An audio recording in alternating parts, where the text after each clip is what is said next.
The senator from Michigan. Mr. President, a little over a decade ago, Michigan lawmakers convened a session in the dark of the night. They put padlocks on the doors of the state capitol so that they wouldn't have to listen to the protesters who had gathered outside. They had come to Lansing to pass, quote, right to work, a policy that weakened the power of unions all across Michigan.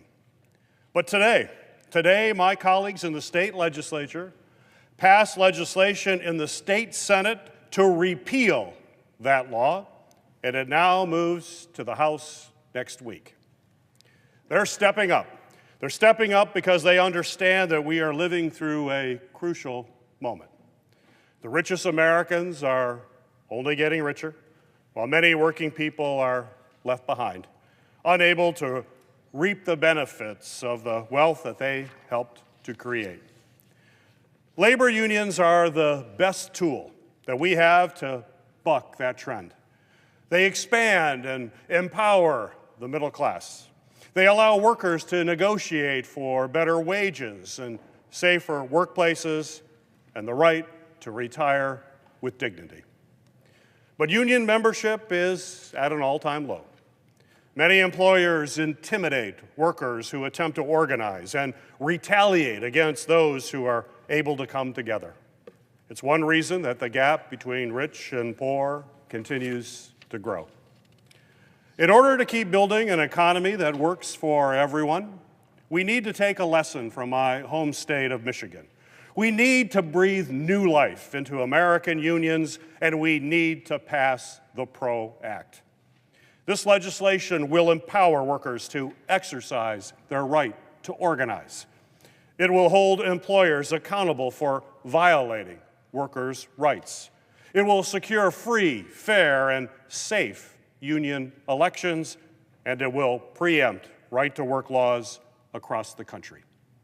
Simply put, the PRO Act will make it easier for working people everywhere to join a union. As a Michigander, the right to organize is a pillar in my state. Modern unions were born in Flint, Michigan, when auto workers banded together in the winter of 1936 for better pay and working conditions. Their 44-day strike started a movement that formed the backbone of the American middle class. But this is also very personal to me. My dad was a teacher and a member of the MEA. My father-in-law is a proud member of UAW Local 5960 as a retiree. My mother, a nurse's aide, worked tirelessly with the SEIU to organize her workplace. And when management tried to sway her to not support the union with a raise, she refused. She would not quit.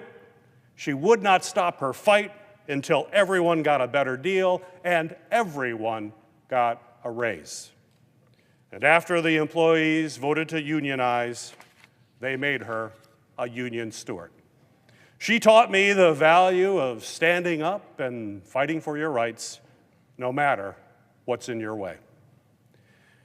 We have seen what's possible when we choose to stand up for working people. We enacted the bipartisan infrastructure deal, which will create good-paying union jobs all across our country and penalize companies that break labor law. And just over 2 years ago, we passed the Butch-Lewis Act and secured pensions for millions of American workers. These victories have helped people all across our country, and we can build on that work by passing the PRO Act. It is a comprehensive, common-sense piece of legislation that we have to get across the finish line. The namesake of this bill is former AFL-CIO President Richard Trumka, a legend in the labor movement and a tireless advocate for working people. And just before he died, he addressed a group of Alabama coal miners who were in the throes of a strike. And he told them, quote, "We're not going to give up.